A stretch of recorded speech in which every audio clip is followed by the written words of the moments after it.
My dad texted me at 2 a.m. Grab your sister and run. Don't trust your mother. So I did. The phone screen burned my eyes in the darkness. 3 sentences that made no sense until they made all the sense in the world. My father had been on a business trip in Seattle for 4 days, the kind of trip he took monthly for his consulting firm, always professional and predictable. He never texted after 10 at night, never used urgent language, never said anything that would alarm us. This message violated everything I knew about my careful, measured father, which meant something had gone catastrophically wrong. I was 17 and responsible enough to know when adults were overreacting versus when they were genuinely terrified. This text read like genuine terror compressed into 12 words. I threw off my blankets and grabbed clothes from the floor, pulling on jeans and a sweatshirt while my brain tried to process what "don't trust your mother" could possibly mean. Mom was downstairs in the living room where I'd left her an hour ago, watching some crime documentary and drinking wine like she did most nights, normal suburban mother behavior. Nothing threatening or suspicious. Except Dad wouldn't send this message without reason, and the specificity of grabbing my sister and running suggested immediate danger, not paranoid delusion. I shoved my feet into sneakers and grabbed my backpack, dumping out textbooks and replacing them with my laptop, phone charger, and the emergency cash I kept hidden in my desk drawer for reasons I'd never quite articulated. $300 in 20s that suddenly felt like the most important thing I owned. My sister Becca was 12 and slept like the dead, completely undisturbed by my frantic movement in the next room. I crept down the hallway and eased open her door, wincing when the hinges creaked. She was buried under blankets with just her dark hair visible, breathing in the steady rhythm of deep sleep. Waking her quietly would be nearly impossible, but waking her loudly would alert Mom downstairs, and Dad's message had been explicit about not trusting her. And I knelt beside Becca's bed and pressed my hand over her mouth before shaking her shoulder. Her eyes flew open in panic, and I felt her try to scream against my palm. I put my finger to my lips and whispered directly into her ear, barely audible even in the silent room. Dad sent an emergency message. We need to leave right now without Mom knowing. I'll explain everything once we're safe, but you have to trust me and stay completely silent. Becca's eyes were huge with fear and confusion, but she nodded against my hand. I released her mouth and she sat up, reaching for her glasses on the nightstand. I'd already grabbed clothes from her closet, jeans and a hoodie that I pressed into her hands while gesturing urgently for her to change. She pulled on the clothes over her pajamas, her hands shaking, and I stuffed her feet into the nearest shoes without bothering to tie the laces properly. The window in Becca's room faced the backyard and had a screen I'd removed dozens of times for sneaking out to meet friends. I popped it free with practiced ease and looked down at the 8-foot drop to the garden below. Not ideal, but manageable, especially with the flower bed providing softer landing than concrete. I threw both our backpacks out first, watching them land in the mulch, then helped Becca climb through the window frame. She hesitated at the edge, looking down at the drop with visible fear. I gripped her wrists and lowered her as far as I could reach before letting go, and she fell the remaining 4 feet with a muted thump that sounded explosively loud in the quiet night. I followed immediately after, dropping and rolling to absorb the impact, my ankle twisting slightly on landing, but holding my weight when I stood. Becca was staring at me with questions written across her face, but I grabbed her hand and pulled her toward the back fence. We had maybe minutes before Mom checked on us or heard something suspicious.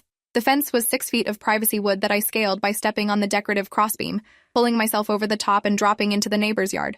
Becca struggled more with the height, but I coached her through it, catching her when she dropped down beside me. We ran through 3 backyards before emerging onto a street 2 blocks from our house, both of us breathing hard. Only then did I pull out my phone and read Dad's message again, looking for details I'd missed in my panic. The timestamp showed 2:03 a.m., sent 7 minutes ago. No follow-up messages, no missed calls, just those 3 sentences hanging in digital space like a grenade. Hey. I tried calling him, but it went straight to voicemail. His professional outgoing message incongruous with the emergency he'd declared. Becca was pulling on my sleeve, demanding explanations I didn't have, her voice rising toward panic. I showed her the text and watched her face go pale even in the dim streetlight. What does he mean, don't trust Mom? What's happening? I don't know yet, but Dad wouldn't say this unless it was serious. We need to get somewhere safe and figure out what's going on. I was trying to sound calm and in control despite having no plan beyond getting away from our house. We were standing on a residential street at 2 in the morning with nowhere to go and no way to contact the one parent who'd warned us to run. My phone buzzed with a new text, this time from Mom. Where are you girls? I heard noises upstairs. The casual tone felt wrong given the circumstances, like she was pretending nothing unusual was happening. Or maybe nothing unusual was happening from her perspective. Maybe Dad's message was the aberration, and Mom was genuinely confused about missing daughters. But I kept thinking about those 12 words, the specificity of the warning, the fact that Dad's phone was now off. Another text from Mom appeared before I could decide how to respond. This isn't funny. Come downstairs right now or I'm calling the police. The threat landed strangely because what would she tell the police? That her teenage daughters had left the house at night? We weren't missing or kidnapped. We'd left voluntarily based on our father's warning. Unless Mom had reasons to want police involvement, unless she was trying to force us back under some kind of official authority. Becca was crying quietly, the kind of scared tears that come from being 12 and having your normal life explode at 2 in the morning.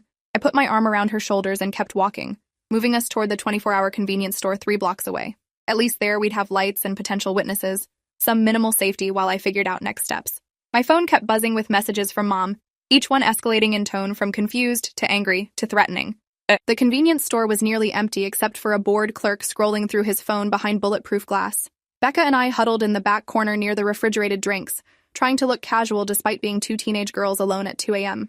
I called Dad again with the same result, straight to voicemail. His phone definitely powered off. I tried texting instead, asking for more information, explaining we'd gotten out but needed to know what was happening. My phone rang and Mom's name appeared on the screen.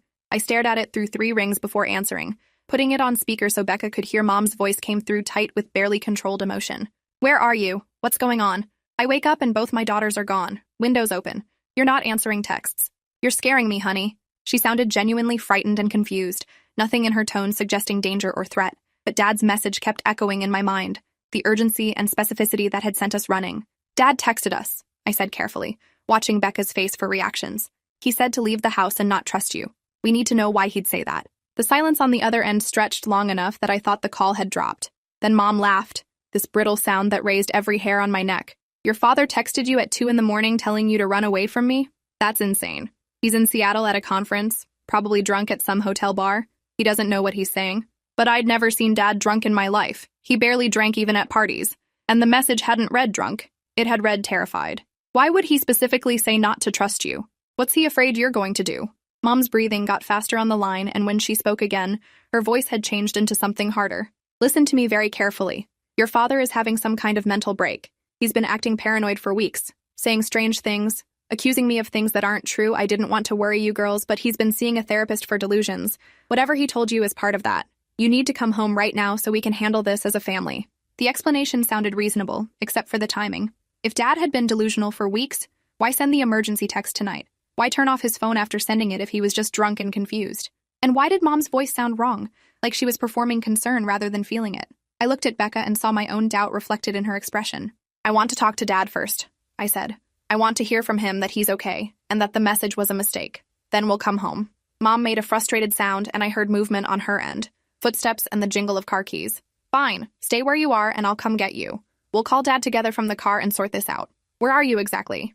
Every instinct I had screamed not to tell her, not to give up our location until I understood what was happening. "We're at a friend's house. We'll come home when we've talked to Dad." I hung up before she could respond and immediately powered off my phone, suddenly paranoid about location tracking. Becca did the same without me asking, both of us operating on the same frequency of distrust.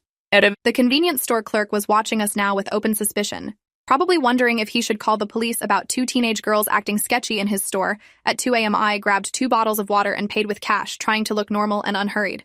We needed to move, but I had no idea where to go. Dad's message had said run, but hadn't specified a destination. Hadn't given us a safe house or contact information beyond that initial warning. Becca grabbed my arm as we left the store, pointing back toward where we'd come from. A car was driving slowly down the street, headlights off, moving like it was searching for something. Even from 2 blocks away, I recognized Mom's silver SUV, the one she drove to her real estate job and soccer practices. She was hunting for us, had somehow guessed or tracked that we'd be in this area. We ducked behind a parked truck and watched the SUV cruise past, Mom's profile visible through the driver's window. Her face was illuminated by her phone screen, and the expression I saw there wasn't worried mother, it was cold calculation. She turned the corner and we ran in the opposite direction, staying low behind parked cars until we reached the next major intersection. A bus stop shelter provided temporary cover, and I tried to think through our options logically. Dad was unreachable. Mom was actively hunting us, and we had nowhere to go except the homes of friends whose parents would immediately call our mother. We needed an adult who would listen to the full situation before making judgments, someone with authority, but no pre-existing loyalty to Mom.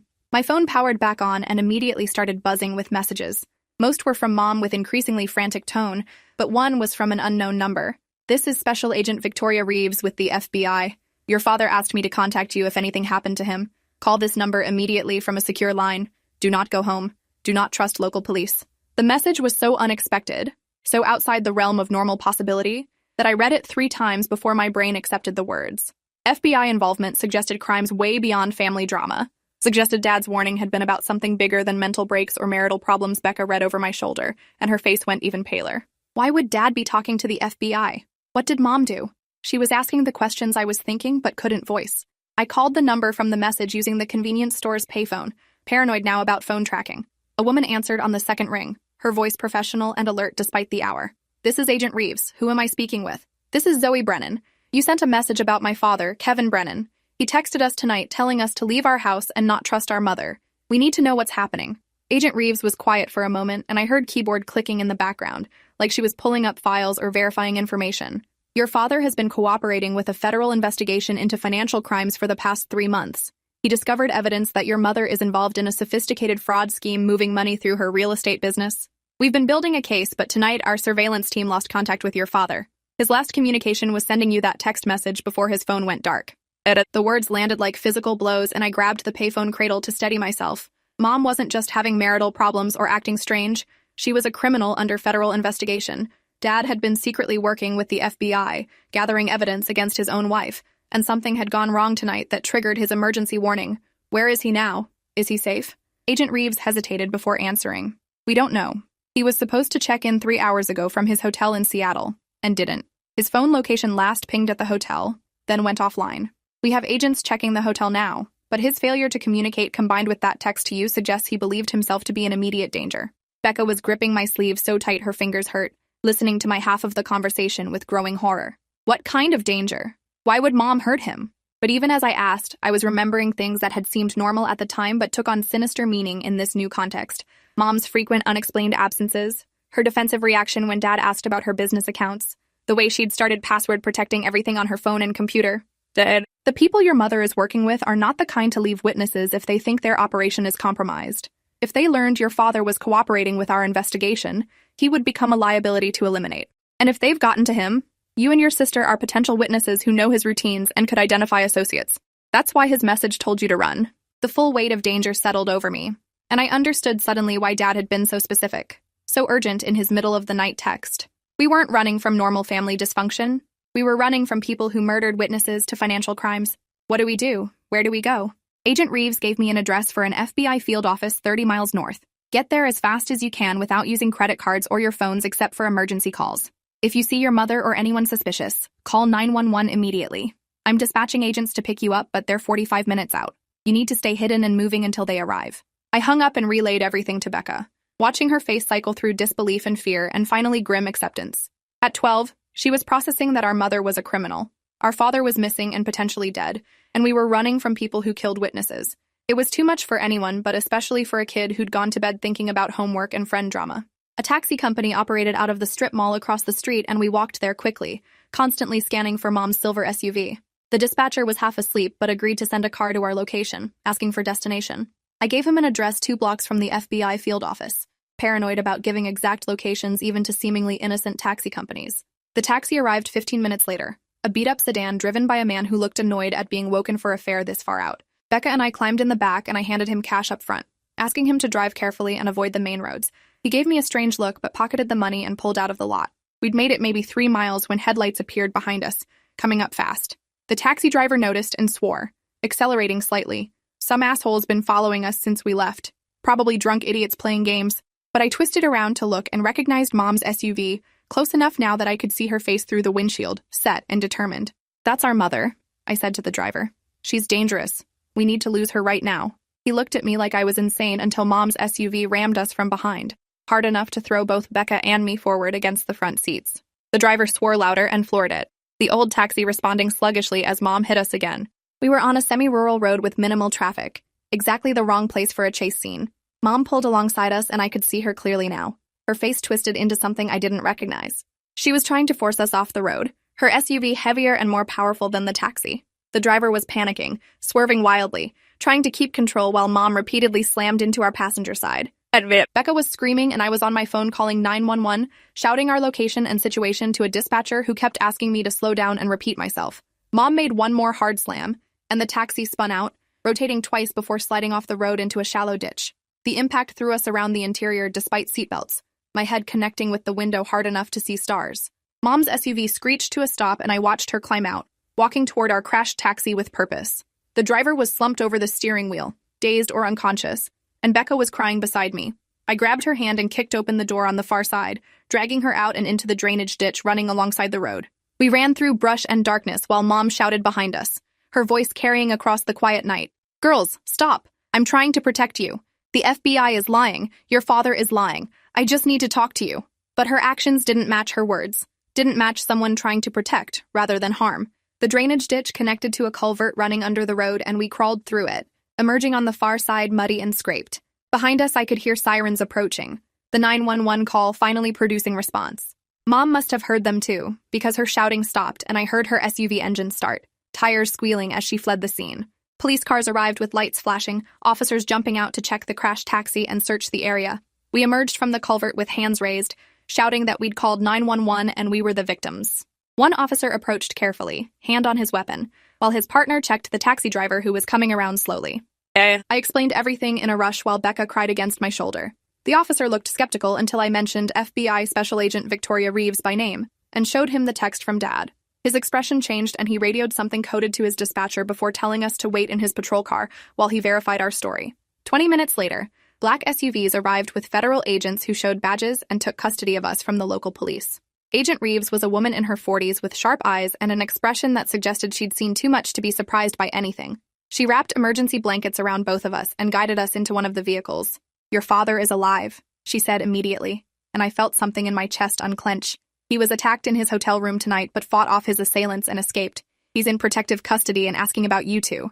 Your mother's associates failed to kill him, so they shifted to targeting you girls, probably hoping to use you as leverage to keep your father from testifying." Becca was crying harder now, relief mixed with exhaustion and trauma. "Where's Mom? Did you arrest her?" Agent Reeves shook her head grimly. "She fled the scene before local police could detain her. We have warrants out now for attempted murder, assault, fraud, and about a dozen other charges. Every law enforcement agency in the state is looking for her, but she's proven to be very good at disappearing when she wants to." The drive to the FBI field office passed in a blur of exhaustion and shock. They processed us through security and took our statements separately, recording everything about the night and Mom's behavior. Someone brought food and coffee and blankets, treating us like fragile things that might break with rough handling. Dad arrived around dawn, looking worse than I'd ever seen him. His face was bruised, his left arm in a sling, and he moved like his ribs hurt. But when he saw us in the conference room, he broke down completely, pulling both of us into a careful hug that made Becca sob into his chest. "I'm so sorry," he kept saying. "I'm so sorry I put you through this. I thought I could handle it quietly. I thought I could protect you." The full story emerged over the next few hours. Mom had been running a real estate fraud scheme for 5 years, using her license to facilitate money laundering for a criminal organization. Dad discovered evidence of it by accident, found communications that made it clear she wasn't just involved, but central to the operation. He'd gone to the FBI rather than confronting her directly, had spent 3 months secretly gathering evidence while pretending everything was normal. Tonight, Mom's associates had learned about his cooperation through a leak in the investigation. They'd sent people to his hotel to eliminate the witness problem, but Dad had been paranoid enough to have extra locks and a plan for exactly this scenario. He'd fought them off and escaped, but not before sending us that warning text, knowing that if they'd come for him, they'd come for us next. "She was never planning to hurt you directly," Dad explained, his voice hoarse. "She wanted to grab you before the FBI could, use you as collateral to force me not to testify. But when you ran, when you didn't come home, she panicked. The woman who chased you tonight wasn't your mother protecting her kids. She was a criminal protecting her operation by any means necessary." The trial happened 8 months later. Mom was arrested at the Canadian border trying to flee with false documents and substantial cash. The evidence Dad and the FBI had gathered was overwhelming, documenting years of fraud and money laundering involving millions of dollars. 17 people were charged in the conspiracy, but Mom received the longest sentence, 25 years for fraud, conspiracy, attempted murder, and a list of other crimes that took the prosecutor 10 minutes to read. She never looked at us during the trial, never showed remorse or tried to explain. The woman in the defendant's chair was a stranger wearing my mother's face, and I understood finally that we'd been living with a criminal our entire lives, just never knowing it. Dad testified for 2 days, his voice steady despite visible emotional pain, explaining how he'd fallen in love with someone who didn't really exist, who'd been performing a role the entire time. Becca and I live with Dad now in a different state under partial witness protection. Not full relocation and name changes, but enough security that we sleep without nightmares about SUVs ramming our car. We're both in therapy processing the betrayal and trauma, learning to trust again after having the fundamental safety of family shattered. Dad is rebuilding his consulting business and trying to forgive himself for not seeing the warning signs sooner, for exposing us to danger he never knew existed. If you enjoyed this, you'll definitely want to see the next ones too. So subscribe now and let me know your take in the comments.